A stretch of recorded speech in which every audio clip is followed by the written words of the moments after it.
Sir कितने घंटे पढ़ने से एग्ज़ाम क्लियर हो जाएंगे? 24 घंटे से ऊपर तो पढ़ नहीं सकते।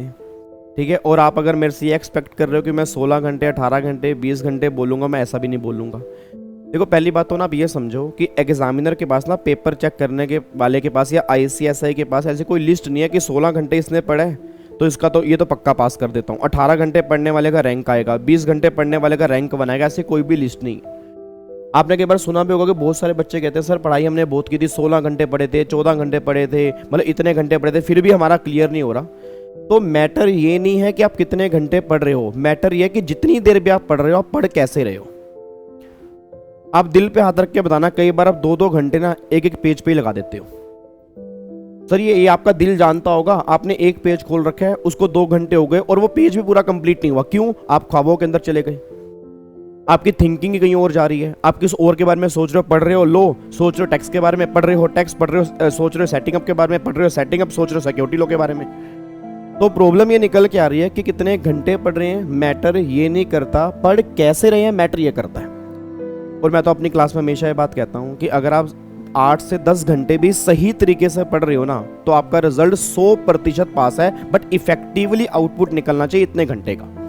हाँ, जब क्लासेस साथ में चल रही हैं तो फिर थोड़ा बहुत टाइम कम हो सकता है, बट अगर क्लासेस खत्म हो चुकी है और अगर 8 से 10 घंटे आपके इफेक्टिवली निकल रहे हैं तो 100% आप पास हो, ये मुझसे लिखवा लो। मैं ये नहीं कह रहा कि 16 घंटे पढ़ो, 18 घंटे पढ़ो, पढ़ना पढ़ सकता है, वो लास्ट टाइम के अंदर 14 घंटे पढ़ना पड़ सकता है। और हाँ, अगर कई बच्चों को थोड़ा लेट समझ में आता है तो 14-16 घंटे पढ़ना पड़ सकता है। अगर किसी बच्चों की इंग्लिश में हाथ टाइट है, उनको क्वेश्चन लिखना ही नहीं आता, इंग्लिश बनानी नहीं आती, उनको मेहनत करनी पड़ सकती है। बट नॉर्मली अगर आप 8 से 10 घंटे पढ़ रहे हो और इफेक्टिवली पढ़ रहे हो और कॉन्सेंट्रेशन से पढ़ रहे हो, कंसिस्टेंसी से पढ़ रहे हो, that is more than sufficient. आपका रिजल्ट 100% पास होगा, इतना मैं आपको वादा कर रहा हूँ। और एक छोटी सी बात मैं क्लास के अंदर भी कहता हूँ कि जब भी आप पढ़ने के लिए बैठते हो ना, एक रूल हमेशा ध्यान देना, आपको हर 1.5 या 2 घंटे के बाद आपने ब्रेक लेना है। और ब्रेक क्यों जरूरी है? क्योंकि अगर आप लगातार पढ़ते रहोगे ना, तो मेरे को लगता है आपका दिमाग तेज होने के बजाय डंब हो जाएगा, आपके दिमाग में ना कुछ चीज़ें घुसनी बंद हो जाएंगी।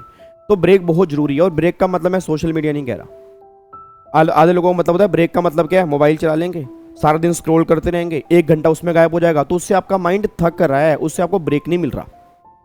ब्रेक का मतलब क्या होता है, जो चीज़ आपको अच्छी लगती है, फॉर एग्जाम्पल थोड़ा मान लो अपना गाना सुनना अच्छा लगता है कोई भी, तो थोड़ा सा म्यूजिक आप चला लो, थोड़ा सा डीप ब्रीदिंग कर लो, ठीक है, थोड़ा सा बाहर वैसे घूम के आ जाओ, अगर कोई अच्छा दोस्त है उससे बात कर लो, फैमिली के साथ टाइम स्पेंड कर लो। ये आपके माइंड को फ्रेश करेगा और ये आपको दोबारा से चार्ज करेगा अगले 2 घंटे पढ़ने के लिए। बट अगर आप सोशल मीडिया के ऊपर बैठ गए, और आजकल तो एक सबसे गंदा कीड़ा चल रहा है, मतलब मेरे को लग रहा है कि मैं नाम ना ही लूं, समझ गए ना, मतलब एक सीरियल आ रहा है आजकल जिसमें वो बड़ा मतलब हाइपर होके बोलते हैं, आप समझ चुके हो मेरी बात, जो बच्चे देखते हैं उसको, ठीक है, और उसी की उससे फिर TRP बढ़ती है उसकी, और जब वो लड़ रहे होते हैं हमें बहुत मजा आ रहा होता है, ठीक है, मतलब हमारे कई लोगों की तो वो जान है भाई साहब, लोगों के स्टेटस पे लगे होते हैं वो, अरे नालायकों तुम, मतलब मैं तुम्हें क्या बोलूं, अपने करियर पे ध्यान दे लो। किन चक्करों के अंदर पड़ चुके हो, उसने कुछ नहीं देना, उसने कुछ भी नहीं देना, वो अपना काम कर रहे हैं, उनका करियर वो है, वो अपने करियर में लगे हुए हैं, वो तुम्हारा करियर नहीं बनाएंगे।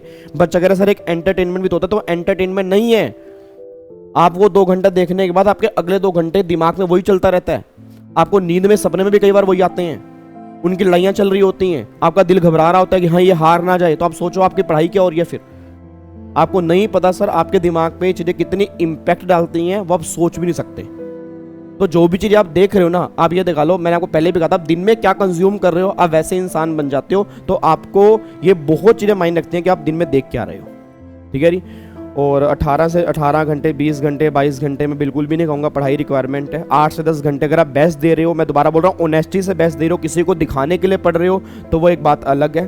क्योंकि कई लोग 12-12 घंटे दिखाते हैं, पढ़ते सिर्फ वो 4 घंटे ही हैं, सामने किताबें खुली पड़ी हैं, नीचे मोबाइल है, ठीक है जी, मम्मी ने देख लिया, मोबाइल नीचे आ गया, किताब ऊपर आ गई, मम्मी बाहर चली गई, मोबाइल ऊपर आ गई, किताब नीचे चली गई। हेलो बेबी ताना ताया नहीं ताया त्या तल ले, और सामने किताब खुली पड़ी है, किताब तब से 2 घंटे से वो एक ही पेज खुला पड़ा है, उधर मोबाइल में चैटिंग चल रही है, कहने को 12 घंटे है, वो आपके 2 घंटे भी नहीं है।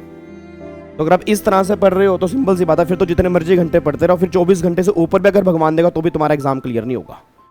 तो मेन मुद्दा बस ये निकल कर है कि आपके दिल पे हाथ रख के आप कितनी ऑनेस्टी से पढ़ रहे हो, मैटर ये करता है, बस ये पर ध्यान दो, ठीक है जी। तो पढ़ कैसे रहे हो मैटर ये करता है, कितने घंटे पढ़ रहे हो मैटर ये नहीं करता, बस ये पर ध्यान देना। बात समझ में आ रही है? तो बस जब भी आप पढ़ने के लिए बैठो, बहुत ध्यान से पढ़ने के लिए बैठो कि मैं पढ़ रहा हूँ या नहीं पढ़ रहा। नहीं पढ़ रहा तो किताब बंद कर दो, थोड़ा सा माइंड को फ्री करो, फिर पढ़ने के लिए बैठो। किताबें खोल के फ़ायदा नहीं है, वो दूसरों की एक्सपेक्टेशन आप जगा रहे हो, जबकि एक्सपेक्टेशन आप पूरी नहीं कर पाते। ठीक है, तो अब पढ़ने का सही से मन करेगा, तब सही तरीके से पढ़ना, रिजल्ट आपका बहुत बढ़िया आएगा।